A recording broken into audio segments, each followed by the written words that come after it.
کہ ولی ہمارے ہی اندر رہتے ہیں اور ہم ان سے غافل رہتے ہیں، ہم ان سے ناشنا رہتے ہیں۔ ولی ہمارے ہی ساتھ کھاتے ہیں، ہمارے ہی ساتھ پیتے ہیں، ہمارے ہی ساتھ چلتے اٹھتے پلتے پھرتے ہیں، ہمارے ہی ساتھ کلام کرتے ہیں، مگر ہم میں رہتے ہیں اور ہم سے پوشیدہ رہتے ہیں۔ میرے دوستو، ولی اپنی ولایت کو چھپاتا ہے۔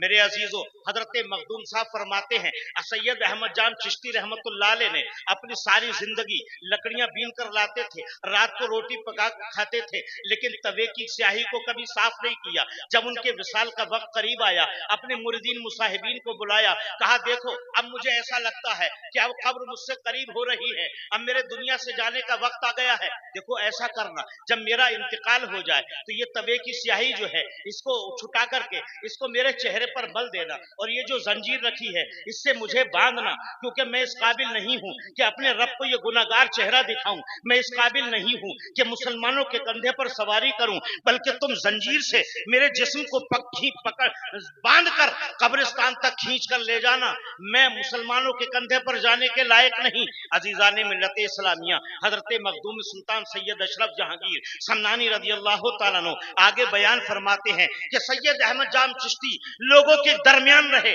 گاؤں کے اندر رہے، جھونپڑی کے اندر رہے، جو ان کے مریدین تھے وہ ان کو پہچان نہ سکے، وہ ان سے آشنا نہ سکے۔ میرے دوستو، حضرت سید احمد جان چشتی رحمت اللہ علیہ کا وصال ہو جاتا ہے، لوگوں کو وصیت یاد آئی، نادانوں نے نہ ہنجاروں نے وصیت پہ عمل کرنا شروع کیا۔ میرے دوستو، جیسے ہی ان لوگوں نے وصیت پہ عمل کرنا چاہا، اتنی زور کی آندھی آئی کہ ہاتھ کو ہاتھ کی خبر نہ رہی، ہاتف غیبی سے آواز آتی ہے، خبردار اگر میرے بندے کی طرف کسی کا ہاتھ بڑھ گیا، اگر یہ سیاہی پر ہاتھ چلا گیا، پوری کائنات کالی کر دی جائے گی۔ میرے دوستو، مجھے بتاؤ، گاؤں کے اندر رہے مریدین نہ سمجھ سکے کہ ان کا مقام کیا ہے، ان کا مرتبہ کیا ہے، ان کی منزل کیا ہے، ان کی رفعت کیا ہے، ان کی بلندی کیا ہے، تو ولی اپنی ولایت کو چھپاتا ہے۔ میرے دوستو، نبی اپنی نبوت کو ظاہر کرتا ہے، اور یہ مقام ایسے ہی حاصل نہیں ہوتا، اب نفس کو مارا جاتا ہے۔ حضرت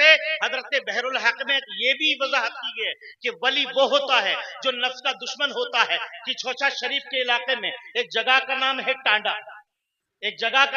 ٹانڈا، اور اس وقت میرے دادا استاد حضرت علامہ مفتی قاضی شمس الدین احمد جعفری رضوی جونپوری رحمت اللہ علیہ وہاں شیخ الحدیث ہے۔ اس وقت کی بات ہے کہ ایک مست صاحب آواز لگا رہے تھے، راستوں میں جا رہے تھے، نہ میں تیرا بندہ نہ تو میرا خدا، نہ میں تیرا بندہ میں تیرا کہنا کیوں مانوں، نہ تو میرا خدا نہ میں تیرا بندہ میں تیرا کہنا کیوں مانوں۔ جو ظاہری عالم تھے انہوں نے فتویٰ لگا دیا، ارے یہ تو کفر سری ہے، یہ تو خدا کی ذات کا انکار ہے، یہ تو خدا کی وحدانیت کا انکار ہو رہا ہے کہ نہ تو میرا خدا نہ میں تیرا بندہ میں تیرا کہنا کیوں مانوں۔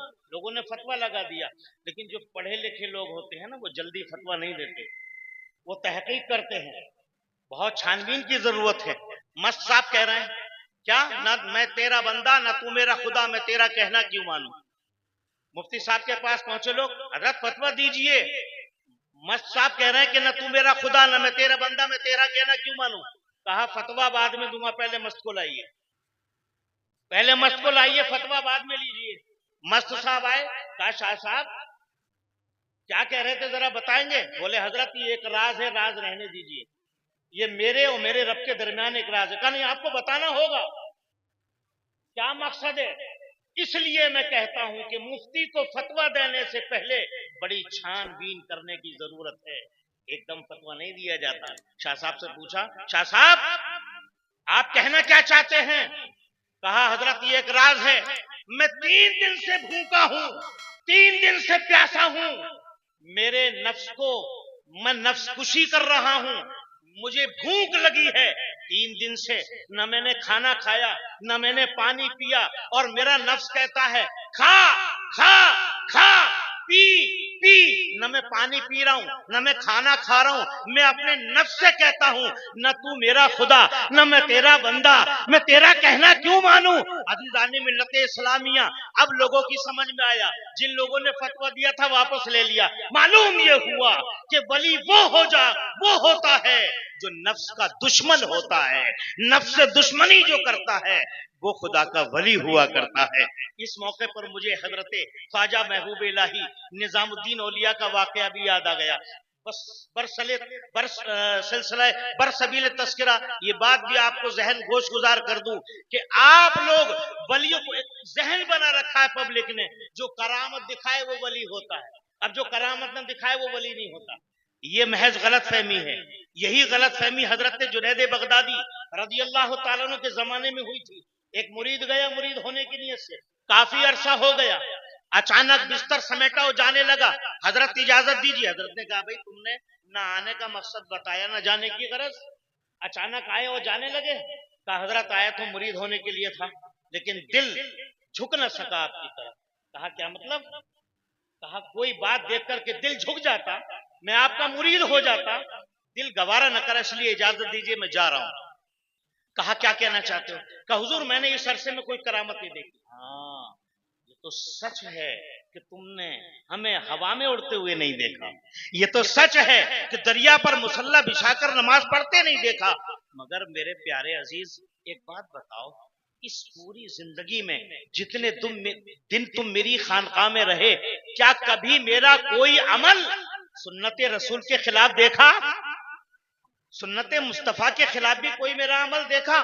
کہا حضور ہاں۔ اب اس کے دل کی آنکھیں کھل گئیں، حضور میں نے اس عرصے میں کوئی آپ کو خلاف سنت تو عمل نہیں دیکھا، بس کہا سب سے بڑی کرامت سنت رسول ہے، سب سے بڑی کرامت سنت مصطفیٰ پہ عمل ہے، جو سنت مصطفیٰ پہ عمل کرتا ہے۔ میرے دوستو ارے کیا آپ نہیں جانتے ولی کے شب و روز نبی نبی بولتے ہیں، ولی کا چلنا نبی نبی بولتا ہے، نبی کی یادیں نبی نبی بولتی ہیں، ولی کے شب و روز اللہ اللہ کرتے ہوئے گزر جاتے ہیں، تب یہ فنا فی اللہ کے مقام کو حاصل کرتے ہیں۔ تو میرے دوستو یہ غلط ذہن مت پھیلانا عوام میں کہ جو کرامت دکھائے وہ ولی ہوتا ہے۔ حضرت رابعہ بصریہ بھی یاد آ گئی، دریا کے کنارے جا رہی تھی، ایک بزرگ کو دیکھا کہ سطح پانی پر مصلی بچھا کر نماز شروع کر دی۔ حضرت رابعہ بصری نے جب یہ دیکھا کہ ایک ولی اللہ نے مصلی بچھایا دریا پر اور نماز شروع کر دی، آپ نے کیا کیا؟ قریب گئی اور ان کے سر کے اوپر مصلی ہوا میں بچھایا اور نماز شروع کر دی۔ انہوں نے کہا کہ یہ کیا ہے؟ ان ولی اللہ نے کہا یہ کیا ہے؟ تم کون ہو؟ کہا میں اللہ کی ایک بندی ہوں۔ کہا یہ تم نے کیا کیا؟ کہا تم نے جو کام کیا ہے یہ کام تو مچھلیاں بھی کرتی ہیں، یہ کام تو سمندر کے جانور بھی کرتے ہیں، اور بصریہ فرماتی ہے کہ جو میں نے کیا وہ ایک پرندہ بھی کرتا ہے، ایک پرندہ اڑتا ہے، تو یہ کون سا؟ نہ میں نے کوئی کمال کیا ہے نہ تم نے کوئی کمال کیا۔ ارے کمال یہ نہیں ہے کہ پانی پر مصلی بچھا کر نماز پڑھنا، کمال یہ نہیں ہے فضا میں مصلی بچھا کر ہوا میں نماز پڑھنا، بلکہ کمال یہ ہے کہ دین محمدی کی تبلیغ کرنا، دین مصطفیٰ کی اشاعت کرنا۔ اس لیے میرے دوستو علماء پڑھاتے ہیں، اولیاء پلاتے ہیں، علماء پڑھاتے ہیں، اولیاء پلاتے ہیں۔ مدرسے میں کوئی دیوانہ جاتا ہے تو اس کو دانا بنایا جاتا ہے، اور خانقاہ میں کوئی دانا جاتا ہے تو اسے دیوانہ بنایا جاتا ہے۔ دیوانے کی نظروں کو جہاں دیکھ رہا ہے دیوانہ خدا جانے کہاں دیکھ رہا ہے۔ میرے دوستو ان اولیاء کرام کو ہلکے میں مت سمجھنا، آسانی سے ان پر تبصرہ مت کرنا۔ میرے دوستو کہ آپ نے نہیں دیکھا حضرت جنید بغدادی نے کیا سبق دے دیا کہ سب سے بڑی ولایت نفس کا مارنا ہے۔ نفس جس کا مر گیا وہ زندہ ہو گیا، اور یہ تربیت ایسے نہیں ہوتی۔ جن کی مائیں ولیہ ہوتی ہیں ان کی اولاد بھی ولی ہوتی ہے۔